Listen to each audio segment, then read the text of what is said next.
দেখলাম সবকিছুই ঠিক আছে, তাহলে এই সপ্তাহের ভিতরে জমিটা আপনি আমার রেজিস্ট্রি করে দেন। তা জমি তো আপনাকে 3 ভাইয়ের নামে হবে, তাই তো? আরে না ভাই, জমি তো আমাকে 2 ভাইয়ের নামে ও হবে। আচ্ছা, ঠিক আছে। ও ভাই দাঁড়ান, আমার এই জমির তো খদ্দের পাওয়া গেছে।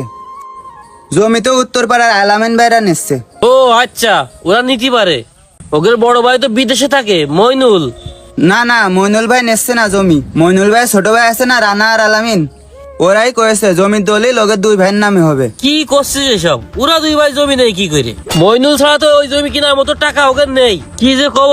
আচ্ছা থাক তুই, আমি চলে গেলাম। আচ্ছা, আরে ভাই আপনি ফ্লাইটের ডেটটা ফেলান। আপনি 6 লাখ টাকা চাইছেন, 2 লাখ টাকা তো আগে আমি অ্যাডভান্স দিয়েই দিছি।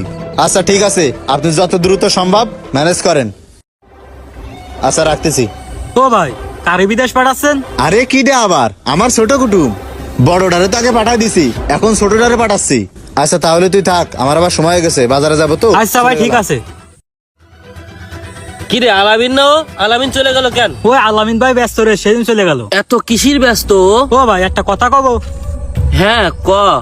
কিছুদিন আগে আলামিন ভাইয়ের বড় কুটুমরে বিদেশ পাঠাইছে, এখন শুনলাম ছোট কুটুমরেও বিদেশ পাঠাচ্ছে। 6 লাখ টাকা খরচ করে এত টাকা পাচ্ছে কনে? কনে পাচ্ছে বুঝিস নে? সব ওর বড় ভাইয়ের টাকায় ফুটনি করতেছে। ওর ভাই তো টাকা পয়সা ওকে হাতেই দেয়। ওর ভাইয়ের টাকাগুলো ওরা এইভাবে নষ্ট করতেছে।